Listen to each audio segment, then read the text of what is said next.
and welcome to the Young Film Academy podcast, the essential podcast for teenagers looking to find their way into the creative industries. I'm James Walker. I'm your host for this episode because this is a podcast hijack. Your usual hosts, Dan and Amelia, have been buried in the basement. No, they haven't. Dan is on set. He is editing his latest feature film, and Amelia is in the United States. So I'm delighted to be taking over for a few episodes here because we are recording live at the Media Production and Technology Show here at London Olympia. And usually it wouldn't be possible to record a podcast at such a busy show. You may be able to hear in the background a little bit of the noise because there are literally thousands of people here. There is every bit of shiny tech to do with the film and television industry that you can imagine. And we're delighted to be here. We're courtesy of our partners at Canon, and we're at a booth. So you can actually be watching this as well. Usually the Young Film Academy podcast goes out audio only, but this is video. And we've got some wonderful cameras here and some editing software. And we're in this almost soundproof booth to make this all possible, which is a segue into the idea of sound, because today I am delighted to be joined by two gentlemen who know an enormous amount about sound. There's not much these two together don't know about the art and craft of putting sound into film and television. So I'm delighted to be joined by Brian Moseley from Films at 59 down in Bristol. Brian and I go back a long way. It's great to have you with us, Brian. Yeah, great, James. We've worked together in the past, so it's nice to be here again. So good. And we're also joined by Andrew Wilson from AMPS, which is the Association of Motion Picture Sound. Andrew, I believe you are currently the chairman of that organisation. That's true, yeah. And actually, I used to work with Brian at Films at 59. So there's stories that are going to come out here, I can see. And some that are definitely not going to come out. We can hold those. Well, this is great. So, gentlemen, we've got a wonderful hour to talk about everything to do with sound and to unpick it. And for a lot of young people, I think when they come to the idea of making films or making television, almost sound is secondary to some degree. I learnt the hard way, and I'm a big believer that sound is at least 51%. It's not 49. Often people go the other way. I think the old adage, you can sort of make almost any visuals with good sound and it's watchable and people watch it, but you can have the best visuals in the world with absolutely terrible sound and it's completely unwatchable. So, huge fan of sound myself. So maybe we can start by just telling us kind of what your titles officially are, and then maybe a little bit about kind of what it is that you both do currently. So maybe, Andrew, we'll start with you. Yeah, so I claim my job title as a re-recording mixer. So what I do is I am pretty much the last thing in the chain. They go off and film it, which will be done by a production sound mixer. They will then go to a sound editor. There may be a Foley editor, there may be a dialogue editor, there may be an ADR editor, there might be a music editor. There's all these different editors, and then eventually it comes to me. And as the re-recording mixer, my job is to re-record it all, mix it all together. It's kind of like a TV chef. Everybody's done the prep. They've gone and peeled the vegetables, chopped the vegetables, put them all in those little bowls. My job is to cook the dinner. So the thing that you see when it goes out on TV or when it's shown in the cinema, if the music's too loud and you can't hear the words, that will be me. Got you. Well, it wouldn't be me, obviously. No, because you would never do that. No, you would never do that. And Brian, what's your title?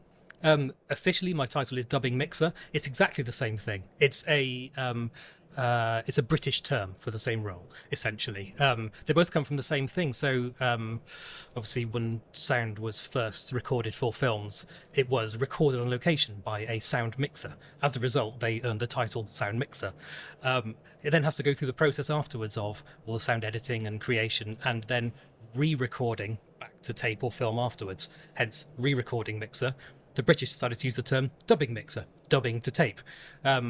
They're kind of interchangeable, really. I use dubbing mixer for UK projects. I use re-recording mixer for American projects. That's generally the kind of distinction, I'd say. Because a lot of young people and a lot of people out there will think of dubbing, they'll kind of think of a bad spaghetti western. Quite right, The kind of, the voice has been put on later and the words are moving.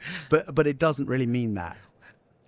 In a way it does, and that's why dubbing mixer is quite a confusing term, but it's sort of stuck in the UK a little bit. So, yes. One of the reasons why it's actually an AMPS, the association sort of policy, to use re-recording instead of dubbing, because in America, dubbing is what you do to a foreign language film to put it into English. And when it comes to awards, and we all want to win awards, dubbing is not seen as being part of the creative process. It's just a translation process. So there have been one or two documented cases of people not getting their name on an award because they weren't considered to have done a creative input. Because they call themselves dubbing mixers, not re-recording mixers, even though it's the same thing. Yeah, it's the same pay. Yeah. It's the same qualification. It's all exactly the same. So But to Americans, it's a very different thing. Well, we like to sort of demystify on this pod and kind of talk de-jargonize as well. So you've both said tons of jargony words. So we're just going to be mindful of that. We're going to back. No, that's my job. So we're going to backtrack a little bit and talk about that. But first of all, so re-recording. When you say you are re-recording, I mean, it doesn't sound like you are re-recording. So can you just talk us through that? Well, it's re-recording in that the sound of, say, the actor in a scene was recorded on the set, on the location, on the soundstage, whatever, where they shot the movie, it was recorded. In order to put it into the finished mix, we re-record it. We record it a second time, playing it back off a machine. We put an effect on it. We maybe add some reverb, or we set the volume. We balance it against the music and the sound effects, and then we record it a second time. So that's why it's a re-recording. And is that almost a hangover from analog versus digital? Like in digital, is it a bit more of a transfer with stuff happening in the transfer? Yes and no. I mean, essentially the workflow is the same. Yeah. All that's really changed is the technology. Got you. Great. Not doing things real time to tape like we used to, or so on. It's now, it's all digits. Yeah, it's all digits. Yeah. Great. Faster than real time stuff.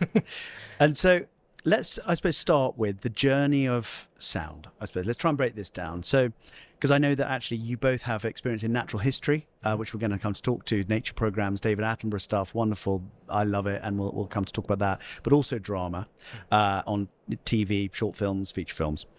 So I suppose talk us through, a lot of listeners will be aware that there's a sound recordist on a set. They're kind of recording mainly dialogue and actors' voices, but maybe they're getting other stuff. And maybe you'll tell us a little bit about the kind of things they might get. And at some point, they hand over their digital files to somebody. And then there's a whole lot of stuff that happens, and then someone watches the end result on television or cinema or whatever. So maybe, Brian, can you just talk us a little bit through that journey and who does what when? Well, one of the key things, obviously, is the sound captured on location. Say you're doing a film or a drama shoot. You'll hopefully have a very good sound recordist on location. Their main job is to capture what the actors are saying as cleanly and as clearly as possible. That's the key part. That's what a whole soundtrack is based on. Most stories are told through character dialogue. So that becomes our core element that has to be perfect. And it's almost to the point that their focus is on that exclusively. So everything else, all the other noises, all the backgrounds, all else is reduced as much as possible. We like to have these things separately. So that's the first stage, is really, really focusing. What kind of, say we're talking about crowd sounds or train? Absolutely, yes, yeah. Say for example, you're filming in a scene in like outside the window here, you've got a busy bar, you've got a conversation happening. Your actors will be talking. You want everyone else to be as quiet as possible. They should be miming, not actually making noises. I've heard that often those scenes that everyone looks like they're talking, they're actually not for sound mouthing. Yes. The funniest things are, say, scenes when there's supposedly music playing, like a nightclub scene, and you've got people dancing to no music. It's hilarious to watch. But the whole point is getting that clean and clear dialogue, and that is the clearest thing and the most important thing to focus on at that stage. We should probably stick with that. Andrew, do you want to say anything else about that? I was going to say that anecdotally, there's a very cool thing they do. If you've got to film a scene where people are meant to be in a nightclub and they're all meant to be dancing, if they can't hear the music, they won't look like they're dancing in time, and then it's going to look like they're just all out of. Well, it's a disco full of scientists. In order to get around that, there's lots of different techniques, but one thing that's used is a thing called a thumper, which is basically, it's a very low frequency speaker, which you can even attach to the floor if you want, but it basically goes at a very, very low frequency. So everyone in the room can hear it, and they can all dance around in time with it. But it's such a low frequency that when it comes to post-production, we can just apply a filter that say, well, we can't hear it. We just turn down. You isolate that particular get frequency. rid of that super low frequency. Get rid of it because it is not a frequency that usually occurs in human speech or other sounds. Not even sort of the deepest voiceover, man. it doesn't. Human voices just don't go down there. So I see. You can put a thing that no one's ever going to hear, or it's very easy to remove, and then it looks like everyone's. And then the other thing you need to do is you need to get the actors to yell their heads off. Yes. Because otherwise it doesn't feel like they're shouting over the music. Oh, I see. So there's a tendency, because they can't hear anything, for them to talk speak softly. normally. I see. Yeah. Yes. Got Absolutely. you. Yeah. Nightclub scenes. No. Tricky. The other trick I've Tricky. seen done is the thumper. I didn't know about, actually. That's new to me. The other technique I've seen is to play the music for a while, get people in a rhythm, then turn it off, and they have to try and keep the same tempo going. Keep the beat. With varying degrees of success. Oh my God, I see them drift out of time, but yeah, it helps sort of set the scene. But that's the whole point. It's trying to create an environment where the only thing you're capturing is the important speech that you need. Got you. So a sound recordist on set is largely focusing on that dialogue. Would they be getting anything else? Is there anything else that they're doing at the time? Yeah, so they will record some other stuff. They'll record room tone or wild track, whatever. So they'll basically, in the room, in the set, or if they're on location, they're filming in a house or something, as opposed to on a soundstage. It's sort of more important that you have some of the sound of the place without anybody saying anything, because that's very useful in editing. If you want to be able to cut bits out, you can then fill it with some background. So they'll be recording a wild track. This is a brilliant thing, because we've seen this at Young Film Academy with a lot of our young filmmakers, is that they don't do that. Right. And so let's break down because when we say room tone, so Andrew, what exactly do you mean by room tone? Because a lot of people won't even be aware that rooms have a tone. Okay. Well, if you'd like to hear some, here's some now. That. It's just the sound of the room without anybody talking. That was a live demonstration. Everybody else, very high tech. Yeah, and actually that's, in my experience of what you actually get from a set, that's quite long. To get the crew to be quiet for literally more than 2 seconds is quite difficult. It would be nice if we could have 30 seconds or a minute. Well, I have been on many sets where there's a shout of wild track, everyone quiet. And there's always someone who's not. No, it's rare. Yeah. It's rare. And all the kind of, a lot of the sort of camera people, the grips, what have you, kind of go into slow motion. But they sort of creep around. But then you get not clunk, making any noise. Clunk. Yeah. And then the idea is, therefore, that if you need to sort of splice bits together and you don't have the accompanying sound, you can use that room tone to sort of mask the join.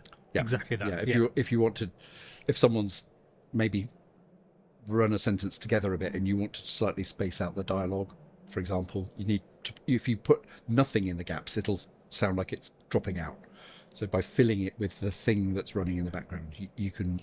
And I suppose you wouldn't be able to get that sound off your library of sound effects from the Atmoses, because that room has such a specific tone that it'll never quite match. You can probably get close. I mean, if we had to fake the background sound of this room, we could probably find a recording of a big crowd and then turn it down a bit and muffle it and try and match it. But there's things you can do, but there's nothing beats the real thing. It makes it so much simpler, doesn't it? Got you. And for the time it takes someone to record 30 seconds of just nothing, then it does. It can. So, Brian, a sound recordist gets the dialogue hopefully clean. They get some room tone, and who then, Brian, did they give that sound to, and what happens? What's the next step? The next step is usually going into the picture edit with this audio, and I won't go into the fancy details of that because I don't really know it, but someone's job is to make sure this audio and video is in sync and queued up, ready to go for the edit. And then it's down to the picture editor to be cutting with that and using the audio. If you've got a busy film shoot with lots of actors, for example, hopefully each actor's wearing their own microphone as well. You suddenly start dealing with lots of different channels of audio, not just booms being swung overhead. Hopefully every actor is also wearing their own personal microphone, so we've got their voice as clean and clear as they can. That can obviously, on a big shoot, turn into quite a messy timeline for the edit, and it becomes something that the editors have to either handle themselves, or they'll be cutting with a mixed down location audio track, and that becomes something we have to then unpick later on. Can we just pause there to explain what that means? So essentially when we say track, we're talking about almost like if you're editing, if anyone's used editing software, you'll be familiar with kind of the horizontal rows of tracks. So it's what you're saying is that almost, let's say you had 10 actors in a scene, they might all have their own row. Absolutely. Even when they're not saying anything, you've got sound of them. And so quite quickly that becomes just a lot of data to manipulate and deal with. Yeah, it's quite hard for the editors to work with that. Your timeline built up very, very quickly, and a lot of time it's not useful. You only want just one word here and there. So it becomes a file management, media management thing to deal with, doesn't it? It's quite unwieldy. Sometimes to make that, sorry, Andrew, sometimes to make that simpler, the location sound recordist, as well as providing all these separate elements, will sometimes provide a mixed down track of everyone all together. And that can be used as a guide track for the edit. Sometimes it's hard to work with because it's too much going on, but it can be quite useful. But yes, then it becomes our job later to try and rebuild the timeline from all those source elements. So essentially the picture editor is using a sort of temporary, if you like, version, which doesn't have to sound amazing, it just has to sound good enough for everyone to get a good sense. Yep. And once that's been locked, the action, the dialogue, it gets handed to you guys who have to kind of go back to the drawing board to find all the really good sounds in order to build that back up. Is that accurate, Andrew? Pretty much. I mean, what will, certainly if it's a movie or a drama or what have you, then once the picture department have done their thing, or even while they're doing their thing, because you can't, if everybody waits for the other person to finish, it's going to take years to make the film, so there's very often some overlap. But the location sound will usually be handled by a dedicated dialogue editor, possibly even a team of dialogue editors on a very big project, and it's their job they will relink. There are ways with metadata and timecode and things like that where you can automatically now relink your multi-channel recordings which came from the set to the edit, which of course now it's in a slightly different place because it's been edited, but there are ways of just doing sort of clever automatic relinking of that sort of stuff, and they will take the best takes. They also may, if we've cut away from one of the two actors that's talking to the perspective of the other person, we have got an over-the-shoulder shot, you can put in a different take, or there may be a better performance, or there may be a clearer delivery of a couple of words. They will cleverly construct, they'll take the best bits and compile it together. The other job that they will take on is if there are bits which just aren't any good because maybe the actors turned away microphone like that. I'm trying to go method here. It's another live demo. But if the actor's moving on and off the microphone like this, then if it's unrecoverable, then they will want to replace it. So the dialogue editor will then generally make a call on, we need to record ADR for this. And ADR is what? It automated dialogue replacement. I don't know why it's called that, because it's the least automated. It's done by a human. It's the most manual thing we ever do. It's the most labour-intensive thing we do. Yeah, but basically what happens with that is that the actor comes into a studio later on. They're not on the set. They come in, although there are ways of doing it on the set. There's a very cool thing called Space Crate, which where you can set up a not unlike this, a small booth right outside the main shooting stage. So because a really big movie will probably still be shooting when it's already in post-production to get the timescales right, so they can, they can call for pickups and the actors come in. But basically what happens is the actors will come in to a controlled sound environment and they will have to recreate the performance from the day. Well, the example I've heard of this is the famous one that we talk about, Young Film Academy, sort of James Bond, Daniel Craig, kind of coming into a studio for a fight sequence after the event. It's all been shot, and then he sits in the booth and he watches himself in the fight and has to do all the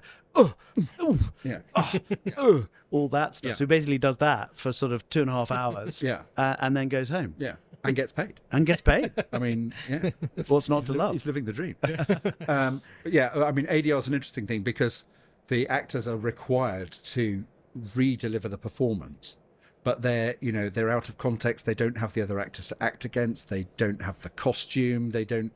It is quite a big call. Some actors are brilliant at it.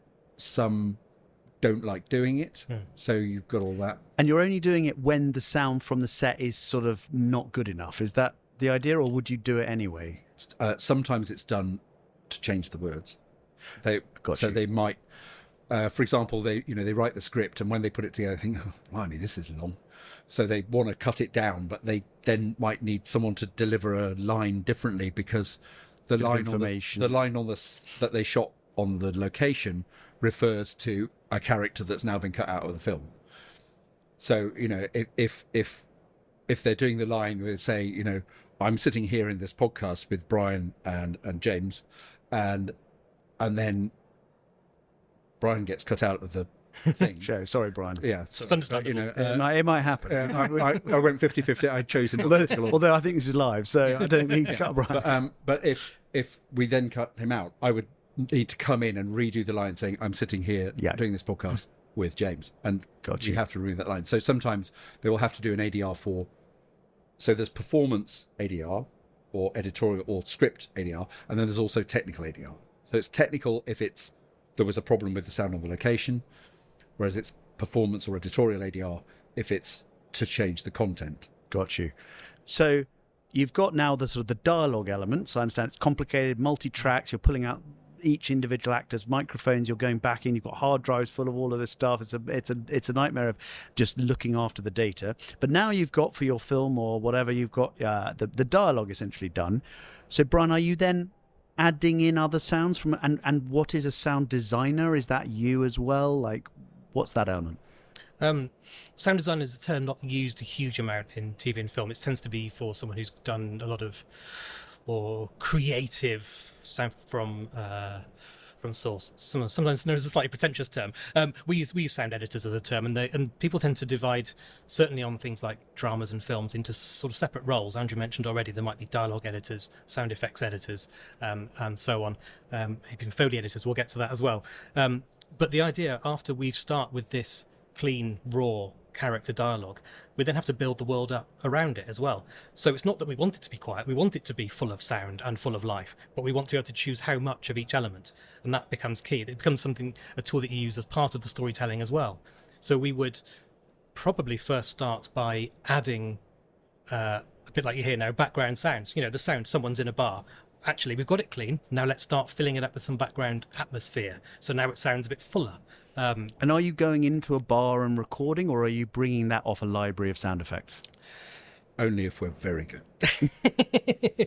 Depends who's paying. There are huge sound libraries full of stuff. The best thing, obviously, is to go to some of these locations, but we don't get to go out to everywhere that things are filmed. I wish they did.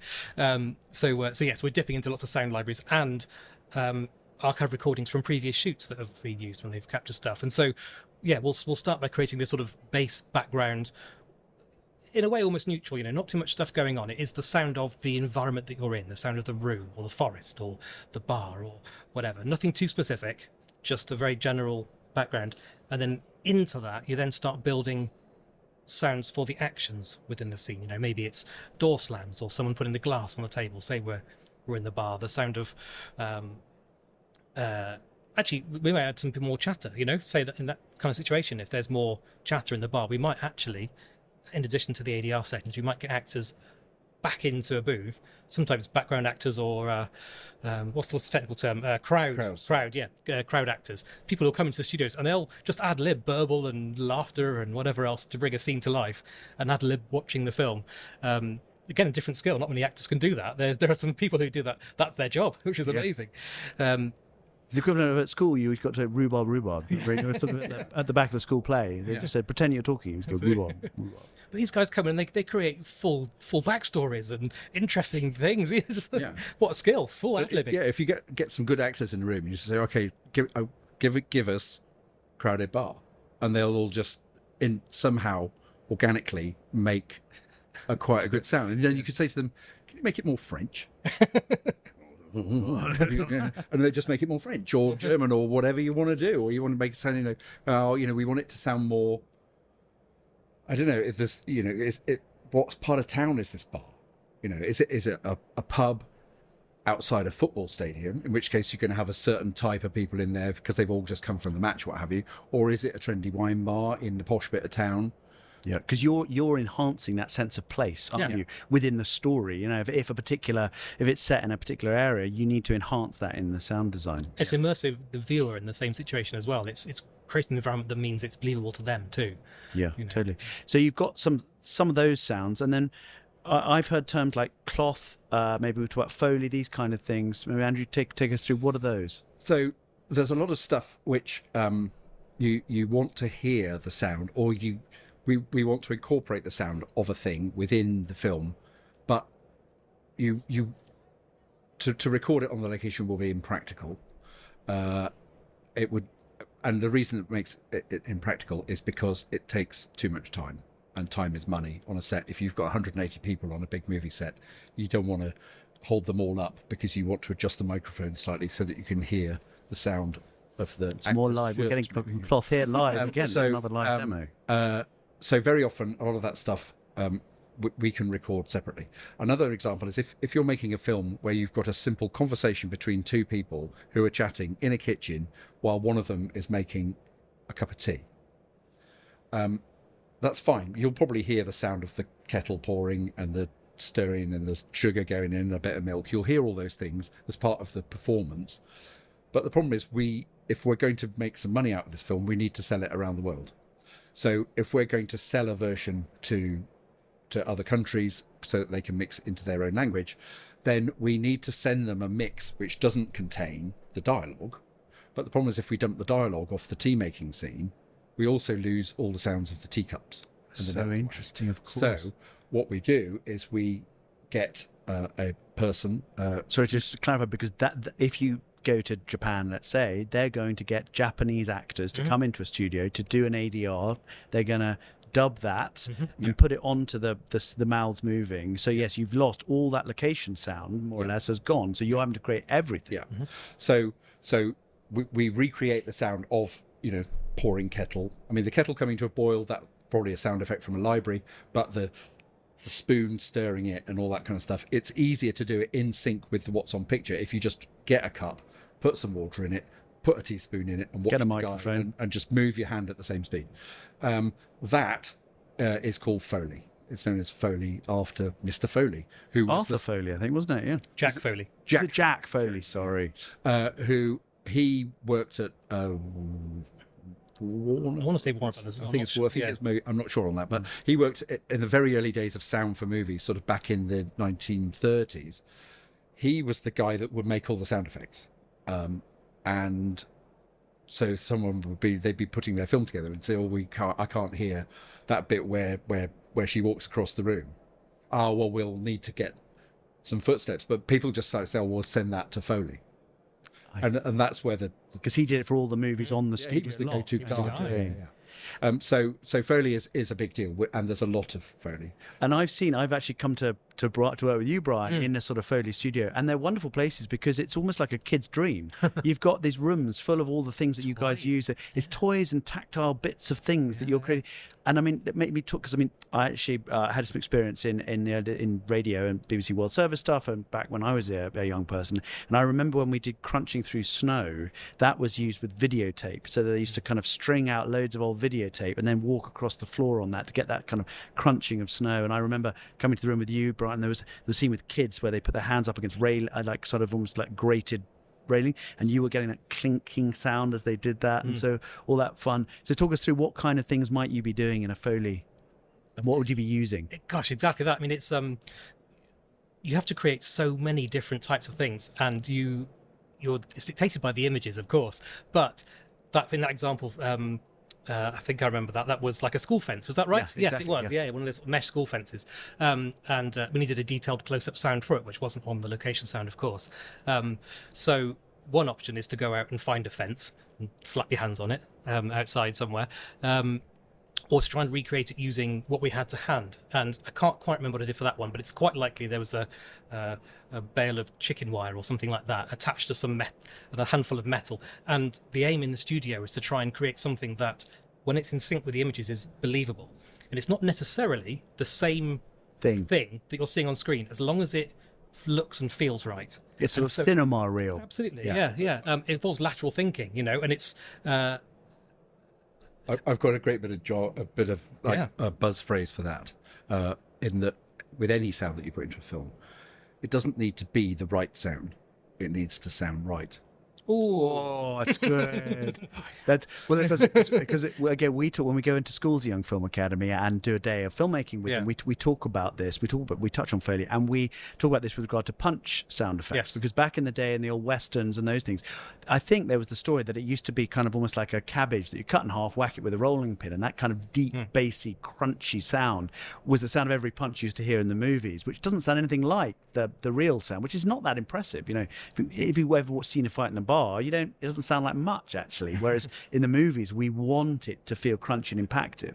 But one of the reasons for that is that as the audience, if someone's just been punched in the face or someone's been hit with a bat or something and breaking their arm, the sound that you hear in your head is not the sound that you would hear across the bar when the fight was going on. The sound that you hear as an audience member is as if it's happened to you. First person. Even though Really it's that other guy over there that's in the fight, you want to hear it from the perspective of, like, you want to feel it as well. So and the problem is you can't, much as it would be desirable on occasion, punch someone in the face. There are one or two people who I think could probably earn quite a good living as a face that could be punched. But I don't know if there's that much living to be had. No, but we can make the sound. We can, like I say, it doesn't need to be the right sound. It doesn't need to be actually hitting them. We do a lot of the wildlife films, and in that, you might have a scene where there's a lion eating something that it's just caught, and there are certain noises that you kind of want to hear. Well, you can't record them because you can't go up to the thing with a microphone because it's quite dangerous, or it might just run off. So we need to hear those sounds, and we can make those sounds by thinking about what the sound should be, and then finding something that will make the sound. So if what it's eating is kind of crunchy, there's bones and stuff, celery's pretty good because it's kind of crunchy.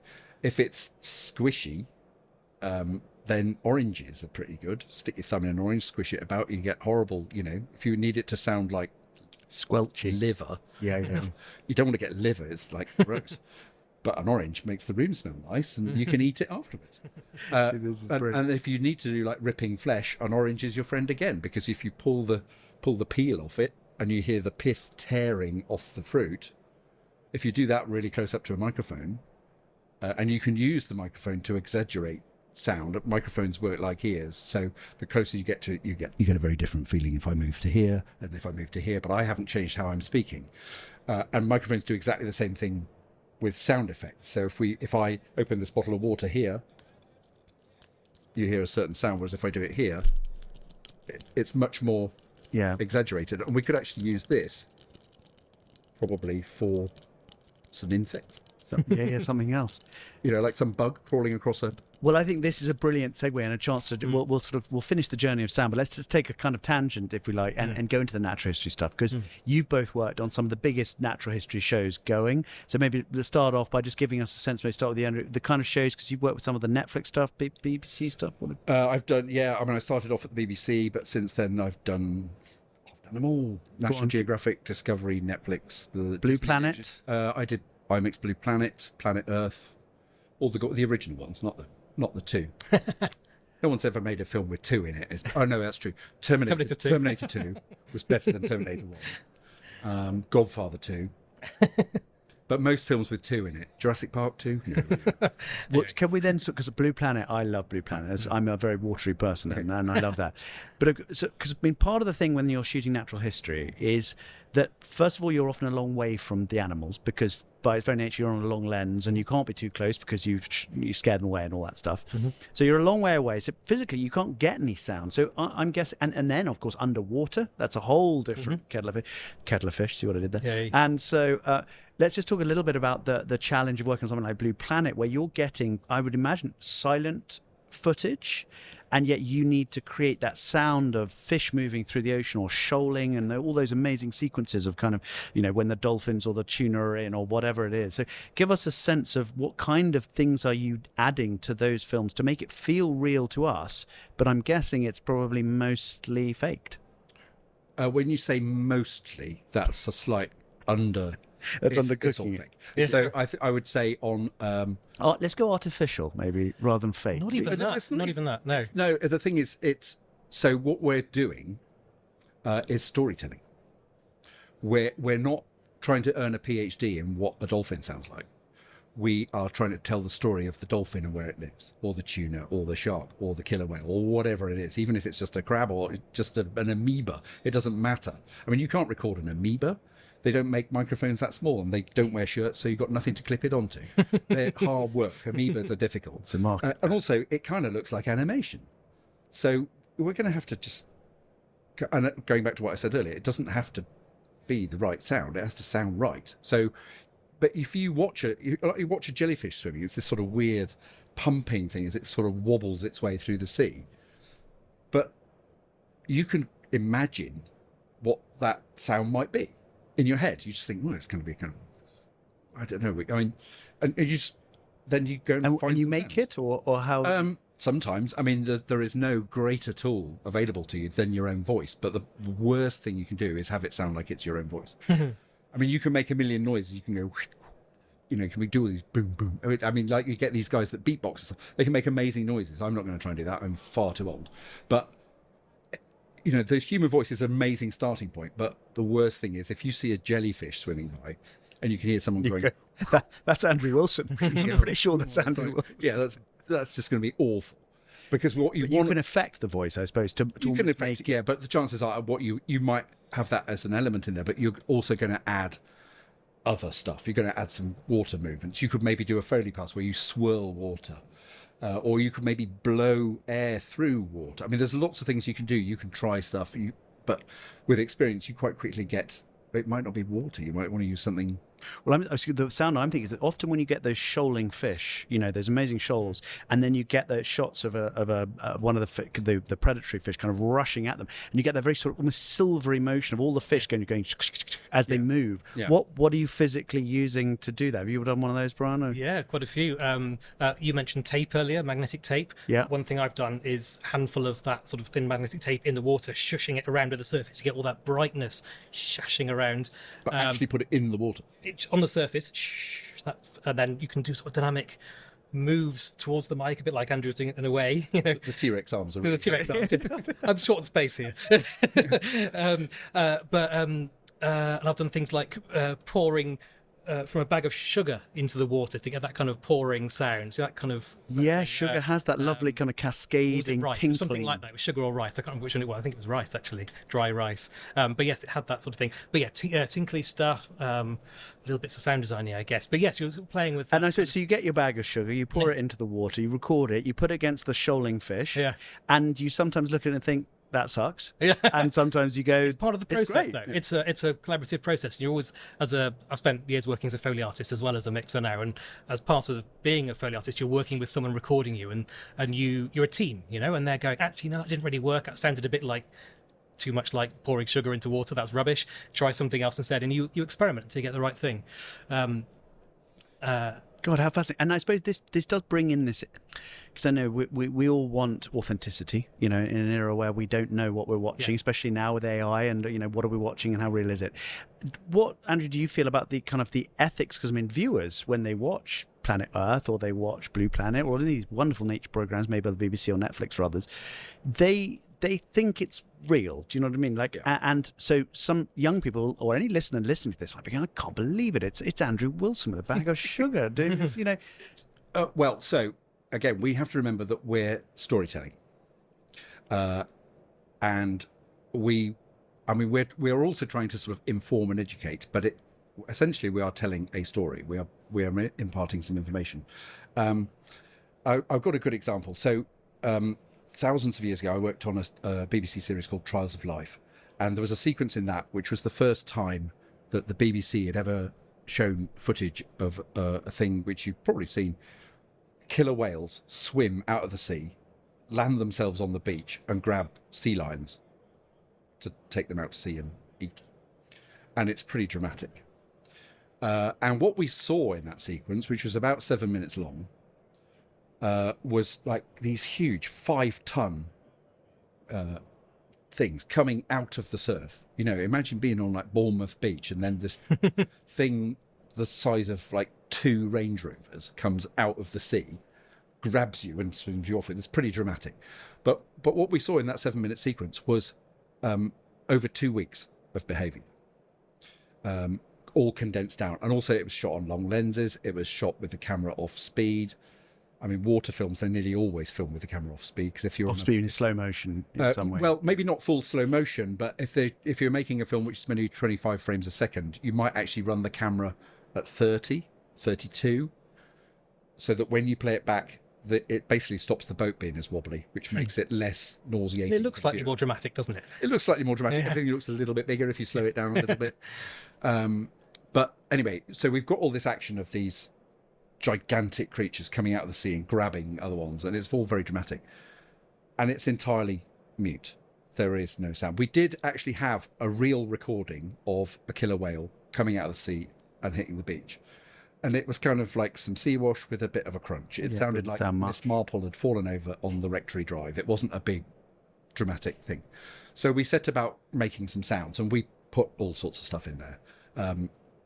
It was all carefully sort of measured and treated and what have you. But some of the raw elements, there was the sound of a hovering Harrier jump jet in there. Big roaring noise. There was rumbles off a space movie. There was explosions, wave crashes, geysers going off, all sorts of elements, which we layered up subtly. Geysers, you mean sort of big jets of water, like as opposed to Londoners. dudes. Yeah. No, That would sound odd, yeah, there were geysers in there. No, geysers, maybe. Water spouts. But we had all these different elements all sort of layered together, and we were feeling pretty good about it. So then we got the director in and we played it to him, and he said, whoa.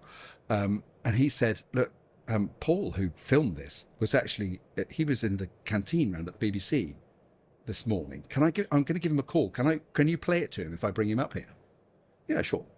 So the guy that had actually filmed it, and he when he was filming it, he did a thing that the scientists have been studying this for years, and Paul had watched it for a bit, and he said, I'm going to get in the sea with them. And the scientists were like, are you mad? You're roughly the same size and shape as a seal. You'll be wearing a wetsuit, which is kind of seal coloured. I'm not sure that's a good idea. And he said, no, because they go up channels. And they don't go up here. So if I get in here, they're going to go either side of me, but they're not going to... I think I'll be fine. So he jumped in the sea and he filmed it. An extraordinary sequence. Wow. Anyway, he didn't get attacked. Yeah, he's still alive. He is still here. So he came in and we played it to him. And he turned around and he said, yeah. And I said, so did it sound like that? And he said, nope, not at all. But he said, I've just watched it here on that big screen with these big speakers, and it makes me feel exactly like I felt on the beach. Yeah, so it feels right. And then I thought, well, so we've got this right. If he'd said, I think it sounds ridiculously over the top, we've gone too far.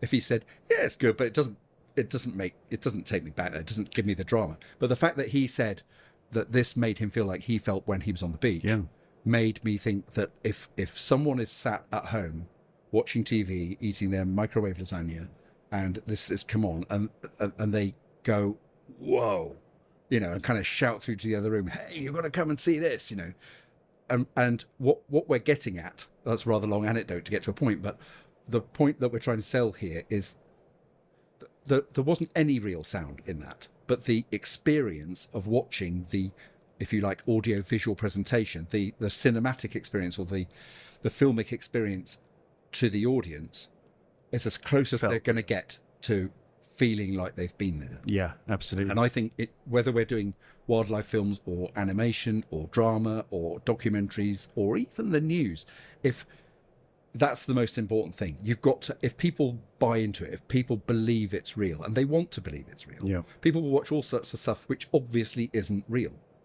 They weren't real dinosaurs in Jurassic Park. And, hey, and by the way, Marvel, all made up. None of it happened. Just spoiling everything all here. that stuff. The Matrix, not true. Yeah. But the thing is, while you're even stuff that sort of looks slightly more real, like I know, Lord of the Rings. Yeah. It's it's kind of real sort of humanish shaped people doing things and having fights and using long words, but you want to escape into it. You want for that whatever it is, a couple of hours, or Lord of the Rings 10 hours.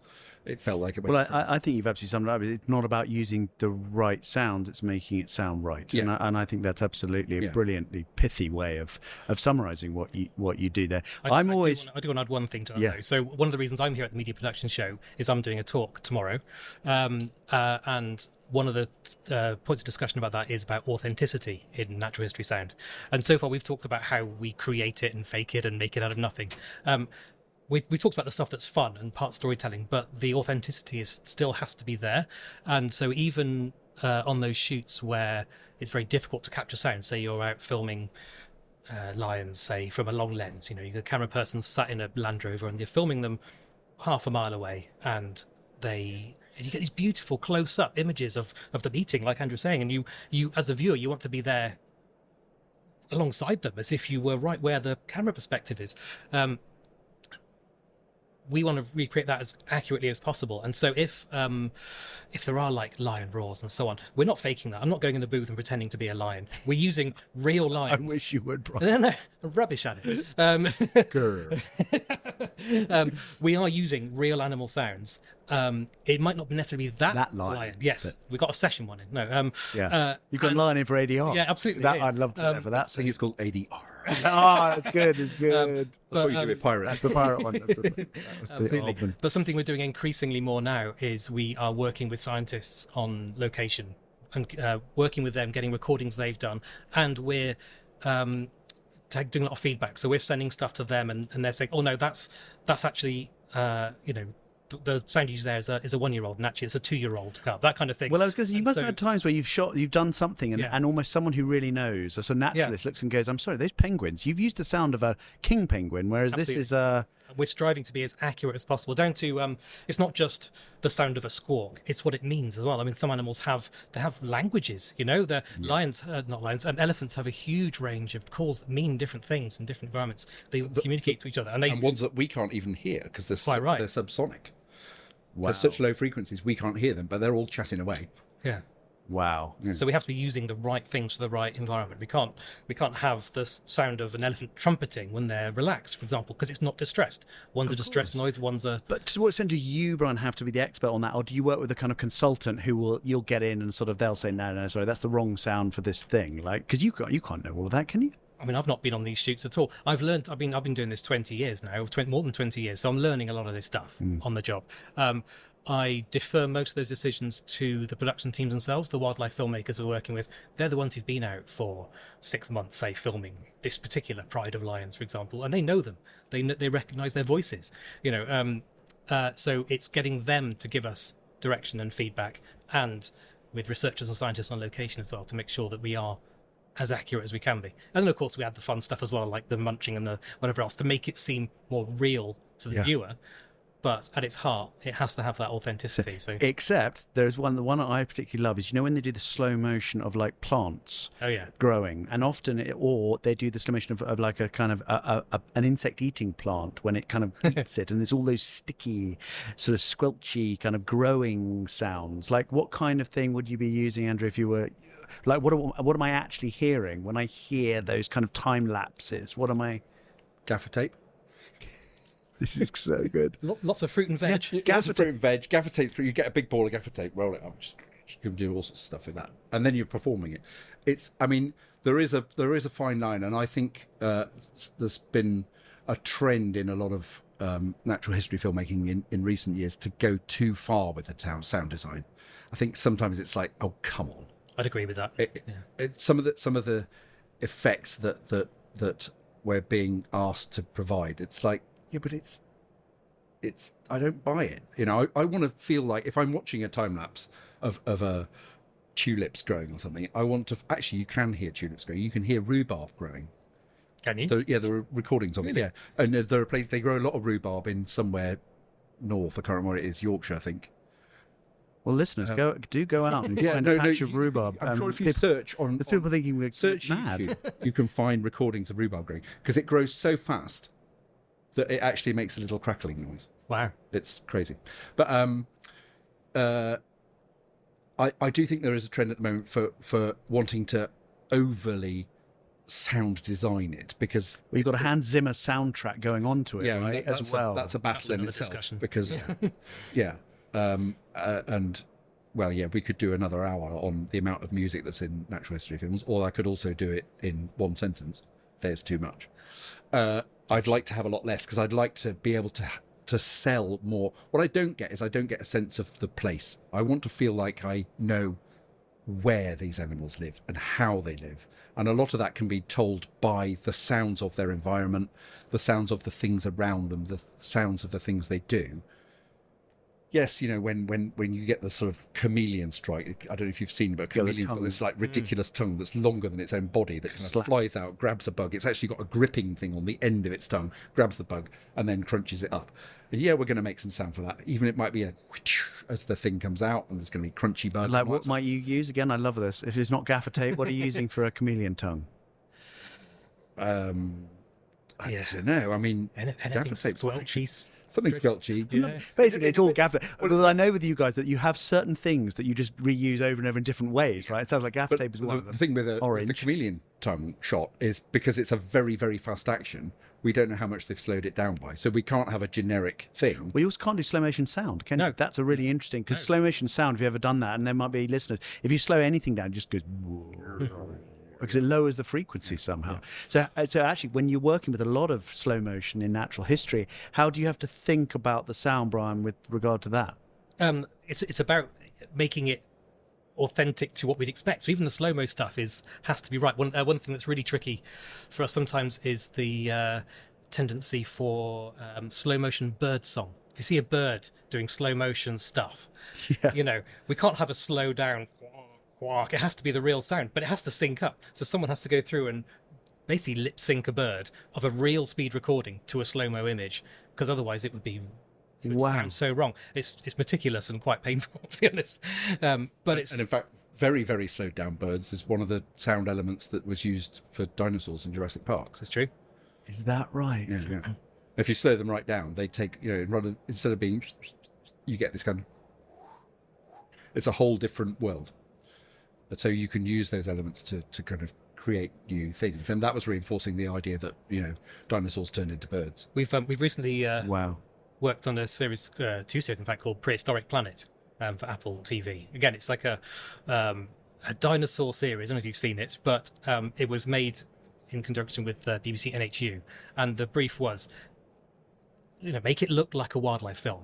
That same kind of setup, the same kind of storylines, the same shots, but with dinosaurs in instead, CG. It was incredibly effective, but there were scientists on board in that who were guiding the sound editors on what to use, and they were saying, oh no, that dinosaur had a throat shaped like this, so it didn't make a squawking sound, it didn't rumble, it would have, some of it's speculative, but some of it's based on the physics that they know now of the shape of it, and go, actually that one would growl, that one probably high-pitched squeak, even though it's a big animal. And that's been evolved learning as we go along. It's, a lot of the sounds that we expect to hear in Jurassic Park, the roaring, they couldn't do, they would never be able to do.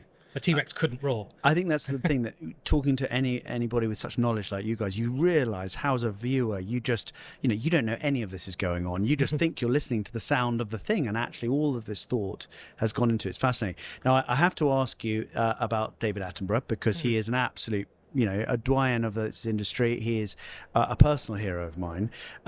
And he has that voice, which makes, if you listen to nature programs not voiced by David Attenborough, it just doesn't feel quite the same. And I think, Brian, off air, you were talking about the experience of working with him. Can you give us a sense of what was it like? Have you worked with him, and how did his bit of that voiceover work? Absolutely. Well, I recorded him a couple of weeks ago, in fact.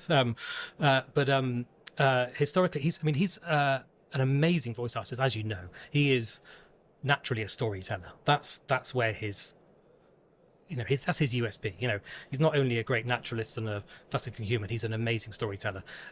He doesn't produce films anymore. He doesn't really write the scripts necessarily anymore. They're written for him. However, he then rewrites them in his own words. He takes them and goes, oh, I see what you're saying here. And he puts it into a David speech. But he brings those stories to life in an incredible way. And one of the ways is the way he records it all live in one go. As I say live, as in it's a one-take recording process. He comes in, settles in a voice booth. We start playing the film with some guide music and sound effects in his headphones, and he narrates it without stopping from beginning to end. the picture. To the picture. So in real time. Absolutely in real time. And he does it for that reason, because it has to flow like a story. I've never worked with anyone else who can do this. It's absolutely incredible. And how many times will he do the entire film like that? He will run through the film once without stopping, and the production team listening might note a few lines they want to change or pick up. Maybe a scientist's name he mispronounced. It can happen. Or he stumbles over a word because he misread it. Not very often, but it can happen. Or David himself might think, I could do a better one, and he might pencil on his own script. You get to the end of the film, there'll be maybe 10, 15 lines. We'll go back and re-record. Job done. Happy, Thank you very much. So he's in the studio for an hour and 10 minutes for an hour film. It's absolutely astonishing. What a pro. Absolutely what a pro. And so, Andrew's recorded him a lot as well. Over the years, he's come into the studios with us to record. Now, post-pandemic, he knows it all from home. So, like home working. Has he got a studio at home? He has. I'll show you a picture. I wish I could. I wish I could show you. I've got a little screen grab of it. We do it over Zoom, very much like a home setup. And he's got a corner of his living room set up with a microphone, not dissimilar from this, and behind him a bit of soundproofing, which is just a duvet hung up. It looks really ramshackle, like to David in a pillow fort. And we. And in Bristol, we play the film to him over Zoom. He's got his script on one side, laptop on the other, and the same process happens. He does it all live, and we just do feedback via Zoom. We did it for pandemic reasons, of course, keeping him safe. But now, of course, we realise we can do that. He doesn't have to travel. So he just, does his recording from home. But the fact he's still going, he's just turned 98. I mean, it's astonishing. It's absolutely astonishing. And also hasn't lost vocal facility as well, because, older age, that becomes a little bit harder, doesn't it, Andrew? Thanks. I wasn't teeing you that one.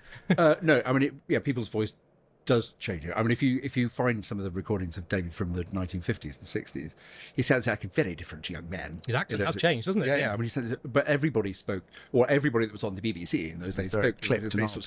Yes, tremendous. Well done, Dorothy. Whereas now he's sort of more relaxed, but also, he's. I wouldn't say he's old. I'd just say he's matured. He's like a fine wine, and he's been well cellared, and he. The thing he's got that other people don't have is we've all grown up with him, and so he has such authority. If he came on TV and said, a zebra is in fact a fish, we'd all go, well, obviously, because David Attenborough says it. The voice of truth. It's like Morgan Freeman does that in America. Yeah, because you just buy into it. And he's of a level where I think when you get to a point, there's a level of kind of celebrity or of recognition in your craft, when people talk about other people potentially being the next you. So when people say, oh, no, this band, they could be the next Beatles, or he could be the next Elvis.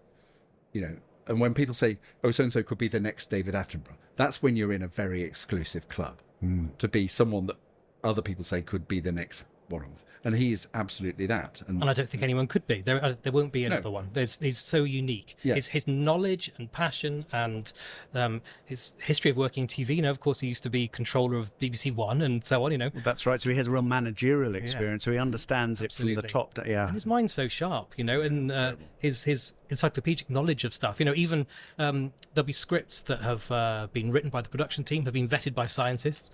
David gets it and says, "I'm not sure about that fact." And they look it up, and actually, it turns out, no, David was right. It's, wow. that wasn't the tallest grass. Actually, that one was the tallest grass in the world, or whatever. Wow. I've once put him right, though. Have you? Yeah. And there's an anecdote. It was when we were doing Planet Earth, and there was a line in it where they said that the polar bear was the world's biggest carnivore, and I said, I don't think that's true. And he said, I think we have checked this script. I said, well, I think you'll find a killer whale's bigger than a polar bear. Than a polar bear. And actually, the biggest carnivore in the world, I know this from Trivial Pursuit, is the blue whale, because it eats like krill. It's like prawn Yeah. thing. So but technically, Technically that's technically a meat. So it's the biggest thing, and it's eating a meat. Therefore, technically, the biggest carnivore is in fact the blue whale. Right. So, and it became the world's biggest land carnivore. Yeah. which is true. Yeah, that is true. Great. So let's sort of bring ourselves back. We started off talking about the journey of sound, and we've had these fantastic tangents, and we've talked about how, to summarize, you're cleaning out the dialogue or not, if there's not, and then you're building the soundscapes, you're creating sounds. I think that's so creative, and I think, like, young people listening to this, there is a career in this that is so inspiring, and it's so fun. And at some stage, you kind of get to some sort of finished product where it looks and sounds kind of as you want it. Now, there's then words that people hear, often because they've got their home TV or a home cinema setup, or they've got their phone or the tablet, and you hear things like Dolby 5.1, Dolby surround sound, Dolby 7.1, Dolby Atmos, these kinds of things. So first of all, they all use the word Dolby. So maybe, Andrew, you could tell us a little bit what Dolby is, and then maybe, Brian, you could move on to sort of what is surround sound, what is Atmos, and how does that work briefly? So Dolby is a company. It's a corporation founded by Ray Dolby, and he was a fantastic kind of inventor, engineer, innovator, blah blah, who did all sorts of clever things. I mean, the very first thing he worked on, which made quite a big difference to the whole world, was whilst he was a student, he did an internship at a company called Ampex in the United States. And at that time, people were trying to record pictures, right, not onto film, but onto some sort of magnetic tape. And in order to do that, you need to have a tremendous you had to move the tape very, very fast. And the machines were quite dangerous because they were going around so fast. But he came up with the idea of, rather than moving the tape very fast, moving the recording head very fast and putting it on a drum and spinning it around. And by inventing that, he invented the helical scan video recording system, which later became VHS, Betamax. Every videotape format you've ever seen relied on that. So he first came up with that idea, but he then set up his own company doing his own thing. And they've always had some connection to, it was always about sound, and it was always about, the initial thing they did that made a lot of money was noise reduction. So magnetic tape recording inherently has its own built-in background, and it caused a hiss. So you'd have hiss. So they came up with a system which would which would basically reduce the built-in hiss of the system to be suppressed. And there was initially a thing called Dolby A, which was a professional one, and then they made a domestic one called Dolby B. You could see where it's going with that. And a moment of genius when the compact cassette became a thing. He did a deal with Philips, who'd invented it, and they put Dolby B onto compact cassette, and that made the compact cassette format work, because otherwise it was very hissy. But Dolby Laboratories Limited, Inc., whatever they are, got paid for every single one because it had their logo on it. Of cassettes back in the day. Like, a lot of young listeners won't even ever held a cassette. A cassette was but through that they then developed all sorts of other things beyond the noise reduction, and then they started moving into systems whereby they could put more tracks into mix cinema into more tracks, so that you had impression not just sound coming from the screen but actually filling the room. The surround sound phenomenon. The thing they did cleverly was they copyrighted the word surround. Oh, did they? So you couldn't say it was surround. You had to say Dolby surround. I see. And so when I go and watch Top Gun Maverick and I feel the plane has gone from behind my head and has come literally over the top of my head, or vice versa, then what is, I suppose, Brian, maybe you could talk us through what is happening sound-wise when that's happening?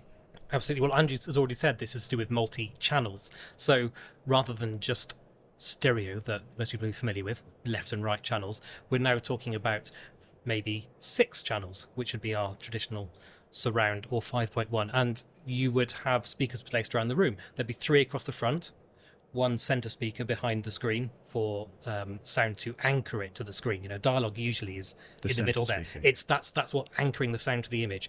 And then you've got the left and right wide, things for width, maybe music, things moving left to right a bit, and then a pair of surround channels, maybe speakers around the walls, around the back. And so you, by choosing how much sound to have in, say, the front or the rears, you can move sound backwards and forwards around the room. that for years was the most common surround sound at 5.1.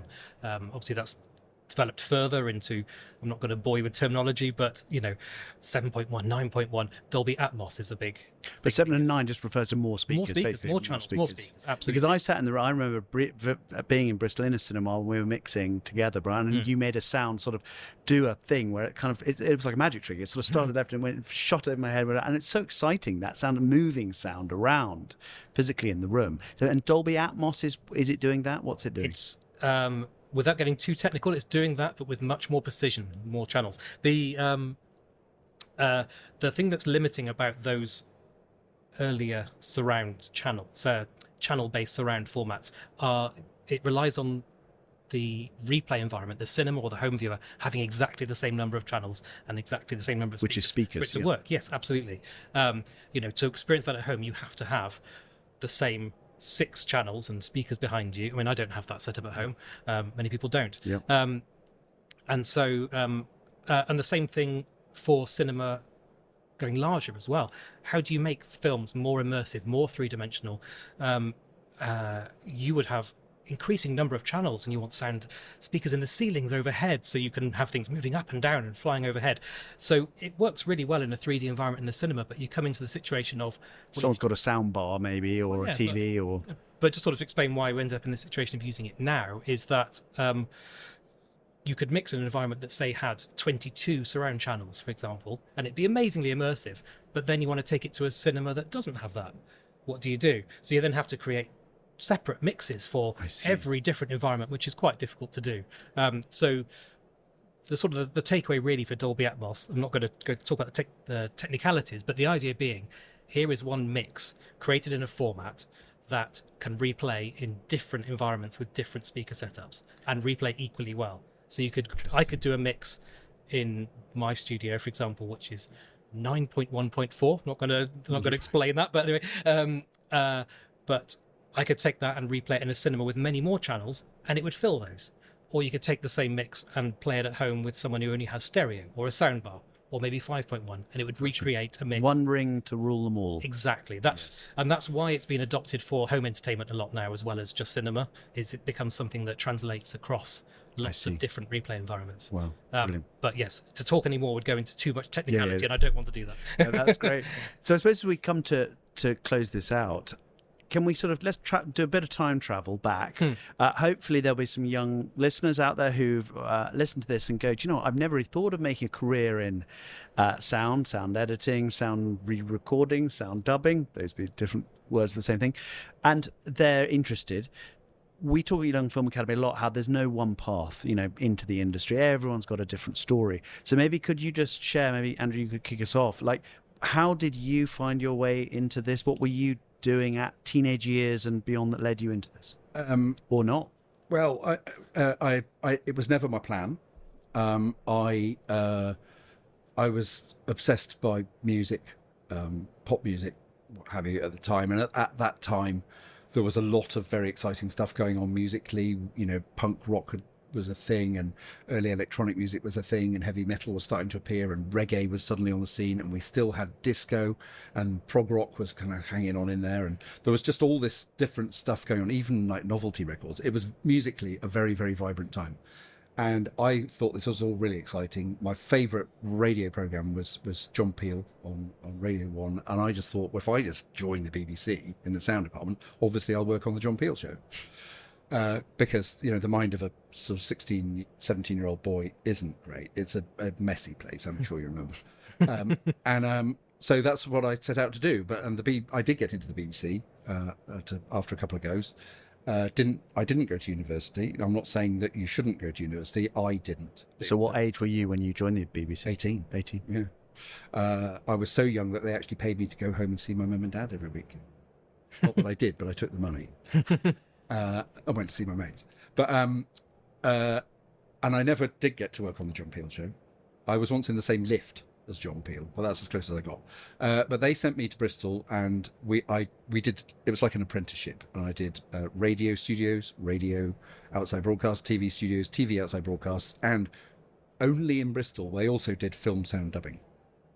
And I made the mistake of of trying my best at it, whereas everybody else realised it was really boring, because the junior job at that time was a very boring thing. You sat in a room with loads of machines just watching them go round and didn't do much. But I made an effort and did my best, and I was rewarded by being allowed to do it more, whereas the other guys were taken off and did something else.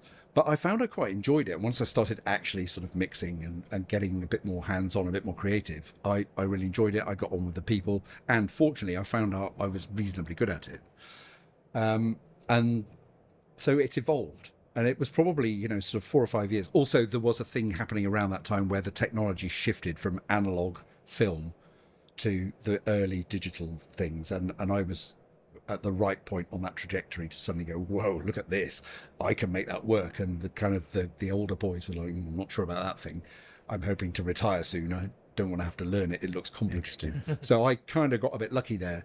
And for which AI probably is the new version of that, maybe I don't know, it's hard to tell with AI. I mean, I still can't decide if it's a good thing or a bad thing. Everybody's talking about it. I think a lot of things that people talk about AI aren't AI, and there's machine learning, blah blah. Let's not. Within the sound world. But so I kind of evolved into it. But what's weird is that it doesn't happen that often these days, because I'm old and jaded and bitter and twisted. But every now and then I finish a day's work and I think, I can't believe I got paid to do that, because I do a thing which a lot of people will pay good money to have a go at. And that's quite rewarding. If you can do a thing and pay the mortgage and put fuel in your car and put food on the table by doing a thing that ordinarily you would kind of pay money to do, that is a privilege. That is a real privilege. It doesn't happen every day. It happens maybe 2 or 3 times a year if I'm lucky, but it's worth it. It's well worth it. I mean, there are times when it's like, there's another wildebeest.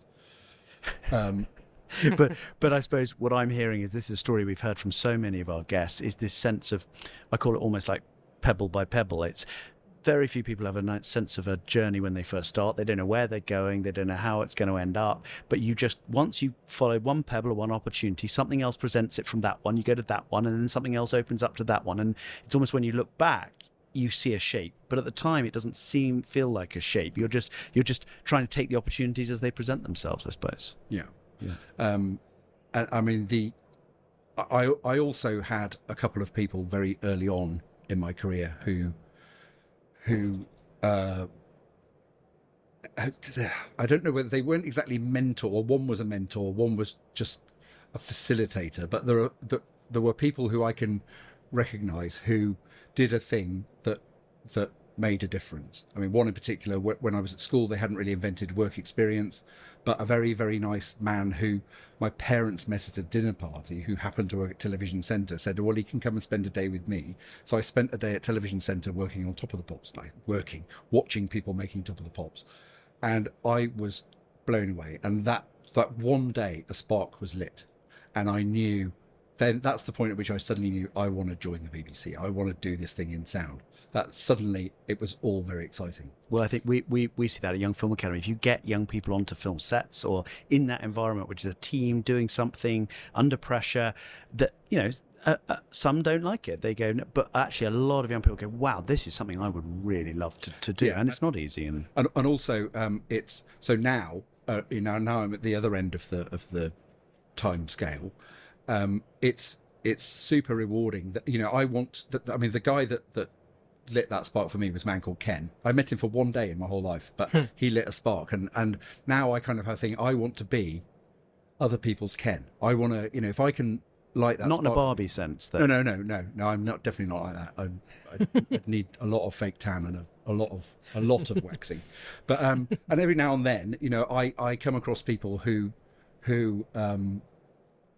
seem interested in what I do, and I'll take a bit of time and chat to them and be nice to them and hopefully light a spark. I mean, and that's happened a few times. There's a few people who, I remember about 20 odd years ago, there was this guy came in, and he was a bit weird, but he seemed to be pretty keen, and I thought he's probably got what it takes.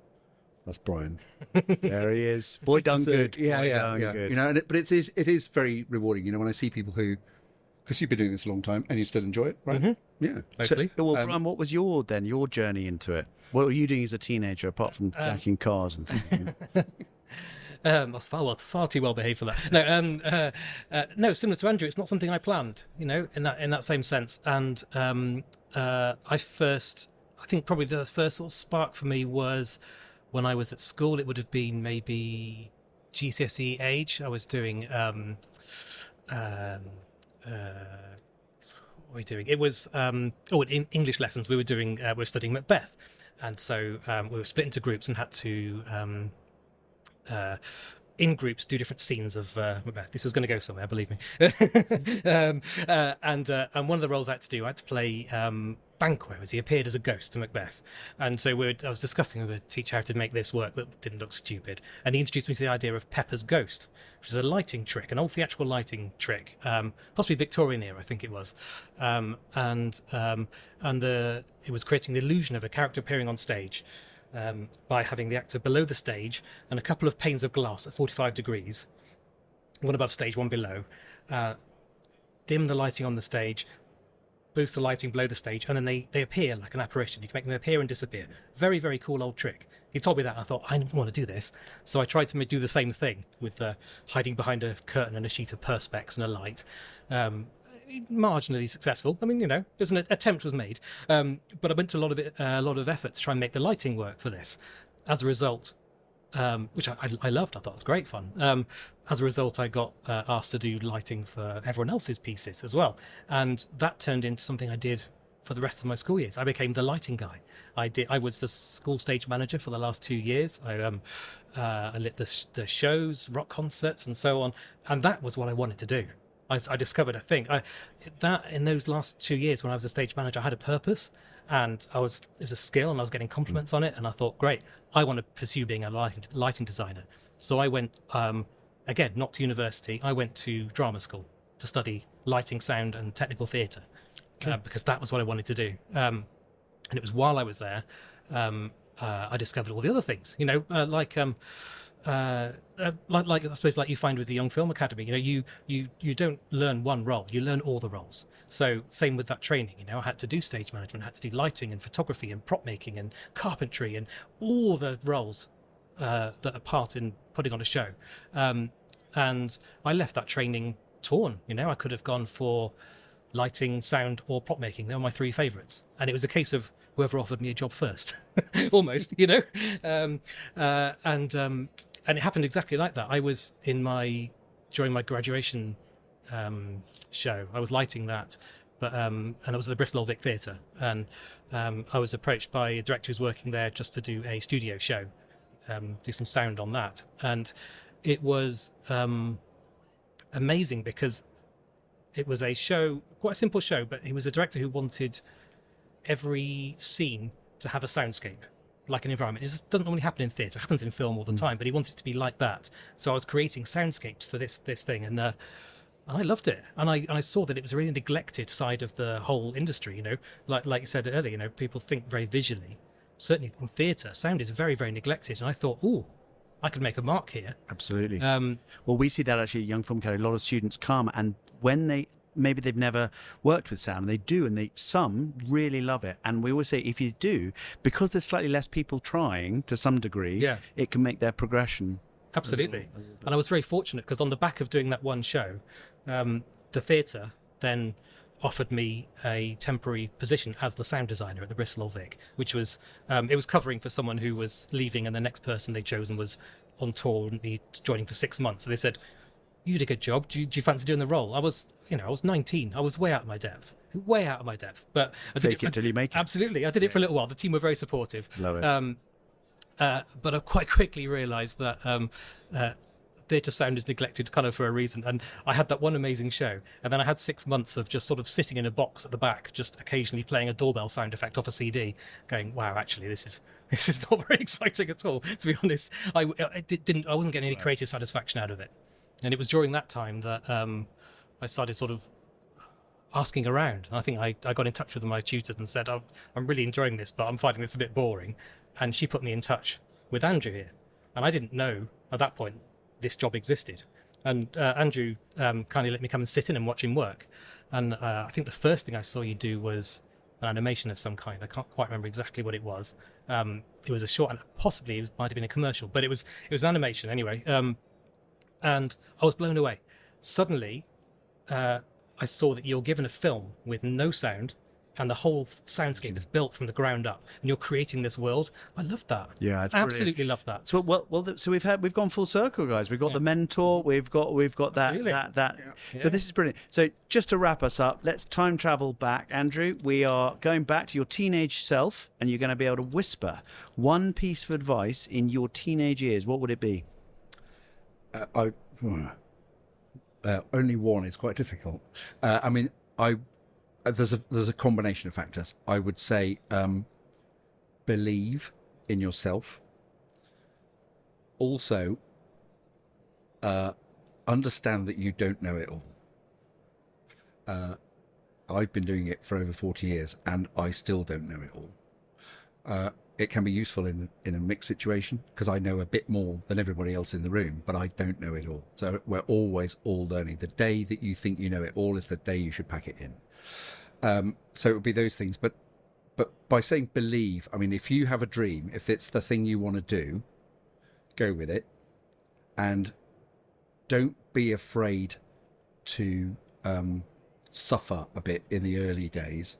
I mean, one thing that I did, which I know has held me back in a way, is if I'd made a break, a couple of opportunities came my way sort of in my mid to late 20s where I probably should have gone off and worked somewhere else. One was London, one was abroad. And those, I think, would have led to me working on some very different projects, which is more what I think I would have liked to do if I could have my time again. And I didn't do that because I chose to stay comfy in my nice little house and all that. But other than that, believe. If I had to do it in one word, I would say just believe. Be brave. And be brave. And then the only other thing I would say is to get yourself. You need to mingle with people doing the thing that you want to do. You will learn more from sitting alongside the person doing the thing that you want to do for a couple of days than you will in several months on a course. And I'm not belittling education in any way. They do a brilliant job, and there's a lot of stuff you can learn, but there's a lot of stuff that you just can't teach until you get out there and I can teach you how to work a mixing desk. I can teach you what EQ is and what compression does, and I can teach you what Dolby Atmos is all about. I can teach you how to work the gear, but I can't teach you how to work the room. And that's probably the hardest thing to do, is like working the room. Brilliant. The politics. Yeah. The politics. I mean, the difficult bit of the job is not the knobs in front of me. It's the ones sat behind me. Wait. I'm not sure we're allowed to say that. That's brilliant. And finally, Brian, what would yours be? I don't know if I could do it in one word, but if I were to go back and say something, it would be it'd be to reassure myself that I was on the right path. So it turns out what I did was exactly the right thing to do. I didn't know it at the time. And me going off to do drama school was it was a challenge. I was swimming upstream, let's say. It was I was facing a lot of backlash from both my parents and the school I was at. I went to quite an academic school. I wasn't one of the bright kids, but it was a very, very academic school. And they saw me opting not to go to university, and they treated me like a failure. And they wanted 100% going to university, and I was one of only 2 or 3 students who didn't.